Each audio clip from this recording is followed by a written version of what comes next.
What is going on, A to Z Sports? Sam Phelan here with you live for Titans at 2.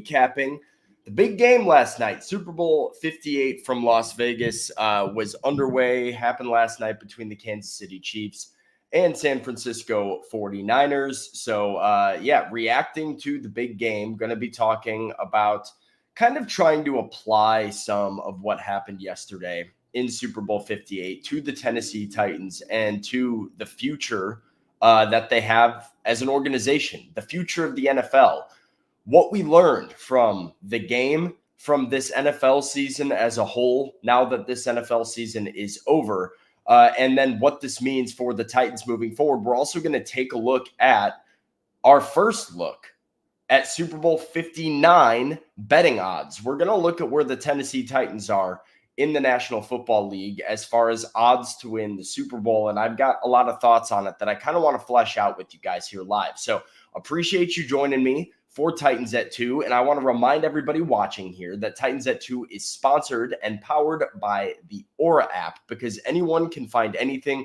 on the internet. That includes your full name, your personal email, your home address, phone number, even relatives and your relatives' names. Or found over 30 data brokers that had my information. They submitted opt-out requests on my behalf to get my information removed. And now I'm no longer bothered by no caller ID. I'm no longer bothered by, robocallers, telemarketers on the other end of my phone. That helps me know that I'm safe online, right? I don't get contacted by these people that get access to my data, which makes me feel even safer and more protected. They also have a VPN, real-time credit and identity theft monitoring, and a password manager. Really, Aura does all the hard work to keep you safe online. It is a digital world, and a lot of people live online, so you need Aura. Let them do the hard work. Sign up with Aura with our link. It's aura.com/ATOZ, and you can get a 2-week free trial. Aura.com/ATOZ to try it out for yourself. As people are kind of filing in here to react to Super Bowl 58 and what felt like the inevitable being, right? Like Patrick Mahomes is the inevitable of the National Football League right now. And the inevitable just kind of happened. A very weird game, because normally I feel like you come out of these games, specifically these Kansas City Chiefs games, where they end up winning with like some strong takeaway about what the opponent did or didn't do. I think a lot of people were looking for that in this game, of being like, oh, well, Brock Purdy, can't live up to the moment.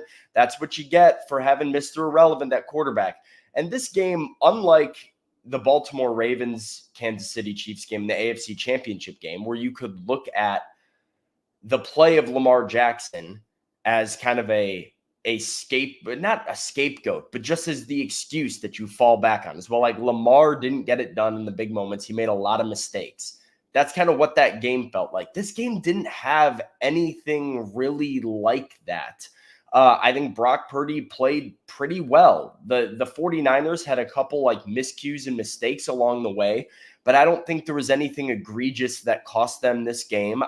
We'll talk a little bit about the coaching decision by Kyle Shanahan in overtime. Nothing that I think prohibited them from winning. It was just a game that stayed close, and Patrick Mahomes, the inevitable, happened.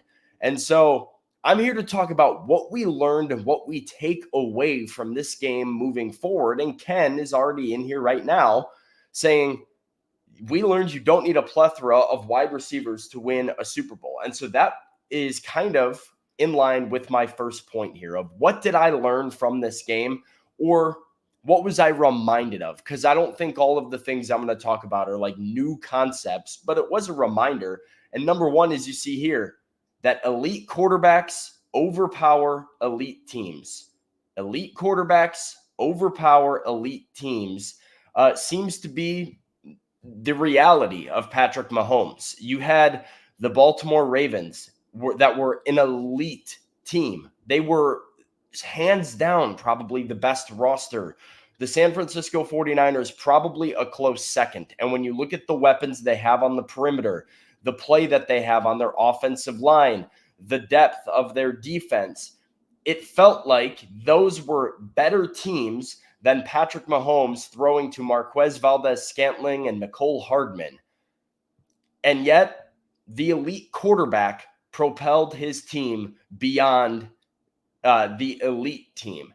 And I think it creates an interesting precedent for the NFL moving forward, because I think it's a reflection of where we are as a league and as sports fans, where one man, one position, one player can be that much more dangerous than an entire roster. And so you start looking at the approach that teams take in their off seasons, the approach that teams take in their draft process.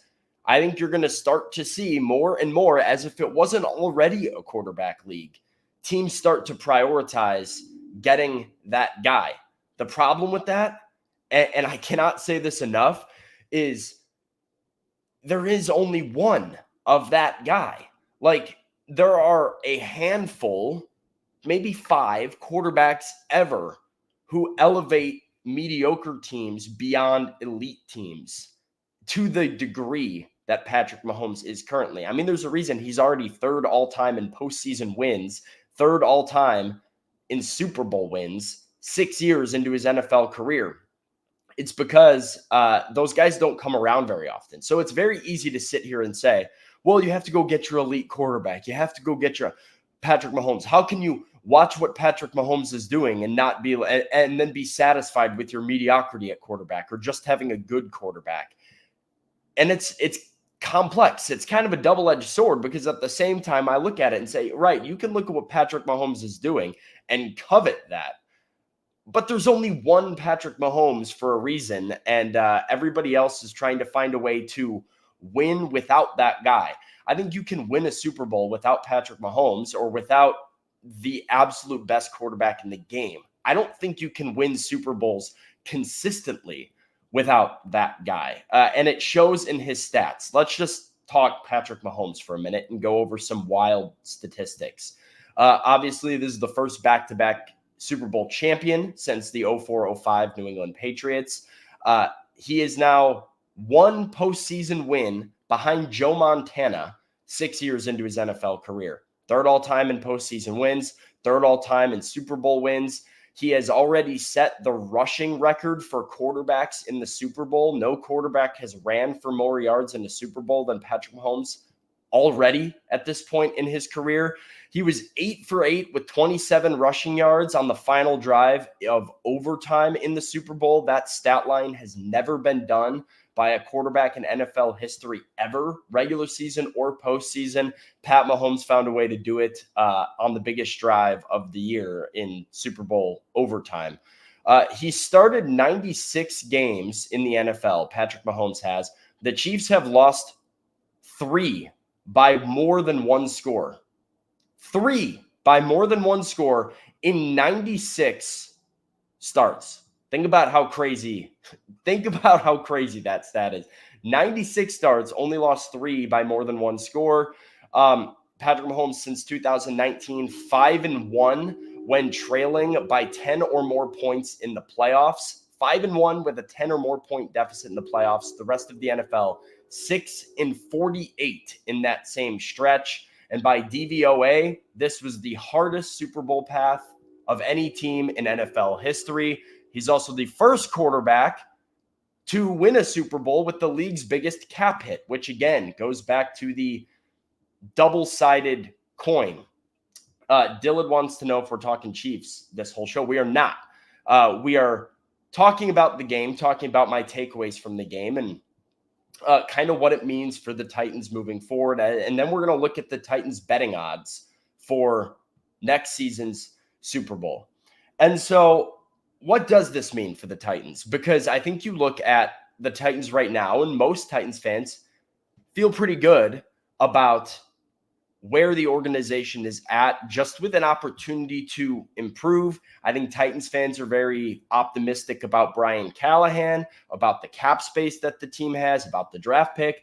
Will Levis showed a ton of promise, but it does beg the question where your ceiling is as long as you have to deal with Patrick Mahomes in the AFC. I mean, this is a nightmare for AFC fan bases to go from Tom Brady for 20 years in the AFC right into a Patrick Mahomes dynasty in the AFC, mean that your opportunities to win a Super Bowl are very few and far between. And I think it shows that if the Titans do begin to elevate their organization to another team that is consistently in the playoffs and has legitimate prospects of winning a championship, you have to get Mahomes while you're rocking, while you're good. Because if this version of Patrick Mahomes and the Chiefs, where they don't have the wide receivers to really have an explosive offense, where they just show time and time again in the regular season they're not as good as they have been in the past, if this version of the Chiefs is good enough to win the Super Bowl, it's hard to see any team in the AFC consistently unseating them. You might have a Cincinnati Bengals, right, where you get them one time and you have your opportunity to get a ring, but the Bengals didn't get their one. The Bills have had some really good teams here. The Bills haven't gotten their one. They've been to 4 of the last 5 Super Bowls now, is it? They went in 19, they went in 20, they went in 22, they went in 23. The AFC's ran by Kansas City, and so if there's anything that it shows AFC teams, it's that when you have that special group, much like the Baltimore Ravens did this year, you might only get one shot at beating Patrick Mahomes in the playoffs. So that is number one, and kind of how it translates is just a nightmare for every AFC fan right now. Number two, special teams matters. Special teams matter, I suppose, is the other takeaway that I have. Not for nothing in this game, you had a blocked extra point by Jake Moody that ended up, you add that extra point, this game doesn't go to overtime. You add that extra point, the Niners probably win this game in regulation because the Chiefs are forced to go for a touchdown on that last drive. Maybe they just have to go and get it on that last play. Maybe they do. But that extra point was huge. The fact that you had a muffed punt that gave the Chiefs the lead in that game late is huge. And I don't necessarily blame Ray McLeod for that fumble. It hit off his guy's ankle. It's one of those weirdly unfortunate things that tends to happen on punt team at times. But when we hear like the cliche, well, it's a three-phase game, offense, defense, special teams, all equally as important, I think sometimes you tend to roll your eyes as a football fan. Even as football media, I tend to roll my eyes. I'm like, all right, special teams, sure, important part of the game, but not going to dictate the course of your season. And I think the 49ers and the rest of the NFL world got a very harsh reminder that I guess good special teams does not win you a game, but bad special teams can absolutely lose you a game, especially when the stakes are at so severe as they are in the Super Bowl. Then number 3, there are new overtime rules, and maybe I am ashamed to admit this. Maybe I shouldn't admit this. I kind of forgot about these. Like, I was kind of in the boat with the 49ers. I didn't really realize that there were new overtime rules until it was reality. And I had people asking me at my Super Bowl party, like, oh, what's the rules here? And I probably told them the wrong thing, because these are the new rules right here. Both teams have an opportunity to possess the ball in overtime in the postseason. If the score is tied after each team has possess the ball, the next score wins, and the team kicking off to start the overtime period scores a safety, then it's the game. But as Chris Lambert says, it's the Josh Allen rule. I forgot they implemented this, where a touchdown in overtime does not end overtime. A touchdown does not end overtime. You have to get a touchdown and then get a stop, or a touchdown and a stop on the 2-point conversion, which is why it benefits any team to go second in overtime. I didn't think anything of Kyle Shanahan's decision to get the ball when it happened, but in hindsight, reading the rule, it makes absolutely zero sense for the 49ers to take the ball to start overtime, Because if you go down the field, you score a touchdown, you are still putting the ball in Patrick Mahomes' hands to go and get what he needs to win the Super Bowl. And as we talked about, the guy's inevitable. Like, he's probably going to get it done. The only way to beat the Chiefs is to nerf Patrick Mahomes as much as possible. I think by putting the ball in his hands and then just trying to one-up him. Not for nothing, that drive in overtime was weird in the decision-making. Like, I believe they had like a 3rd and 3 and then like a 4th and 1 or something, like 4th and short from inside the 10. Now, they take the field goal, they take their points, they try and go get a defensive stop to win the Super Bowl. I don't have a problem with them taking the points there in that situation. But I think if you flip this, right, and we say, let's say the Chiefs got the ball first, Kyle Shanahan deferred, the Chiefs went down and scored their touchdown to Mecole Hardman, they kicked their extra point. Now you're Kyle Shanahan in that spot. You are probably calling different plays, knowing you have to go get a touchdown and knowing you have to get a 2-point conversion if you want to end the game right there. So looking back on it, crazy that they made the wrong decision. Just as crazy, you see these quotes on the left side. Kyle Juszczyk says, I assumed you just want the ball because you score a touchdown and win. So he did not know the rule of overtime the same way I wasn't really thinking about it.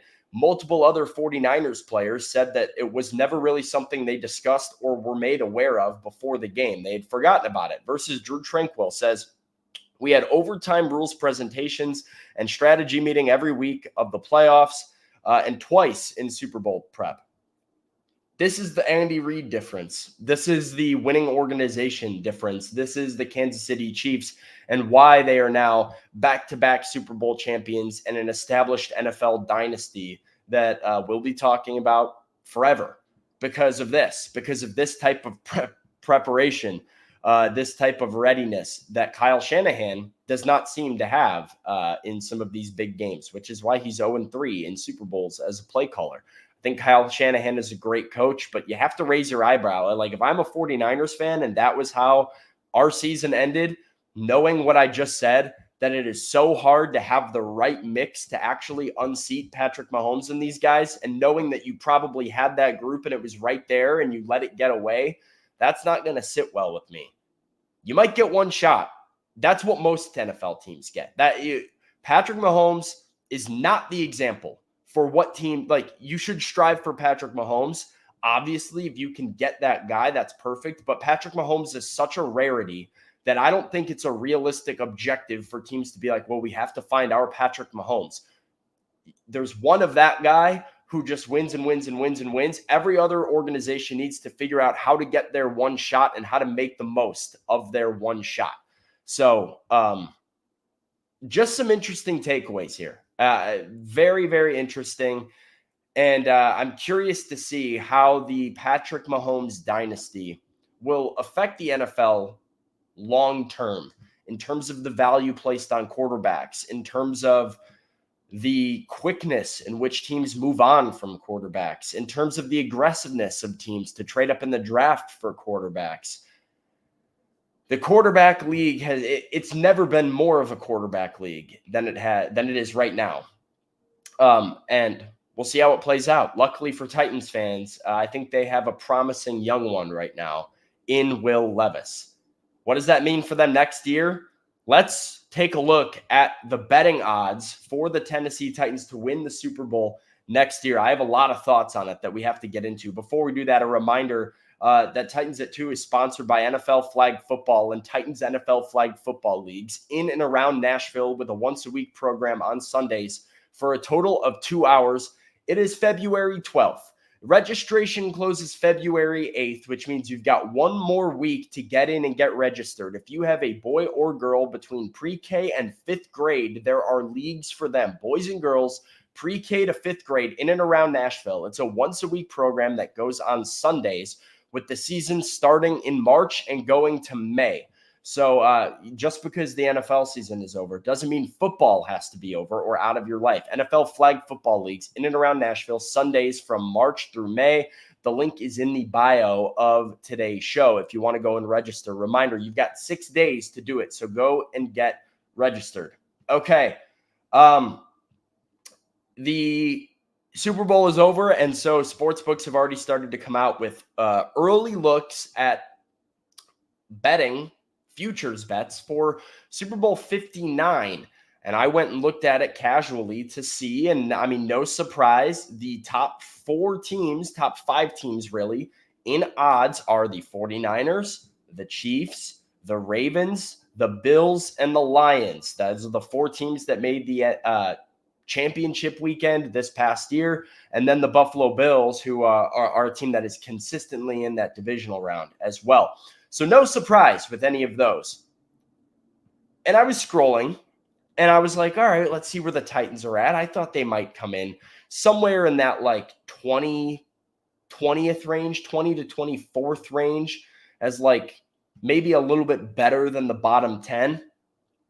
And to my surprise, the Tennessee Titans have the 30th best odds to win the Super Bowl. Bottom 3 in the NFL in Super Bowl odds. They're at plus 150,000.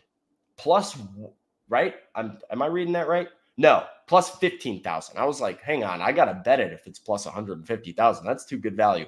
Plus 15,000 is where the Titans are to win Super Bowl 59.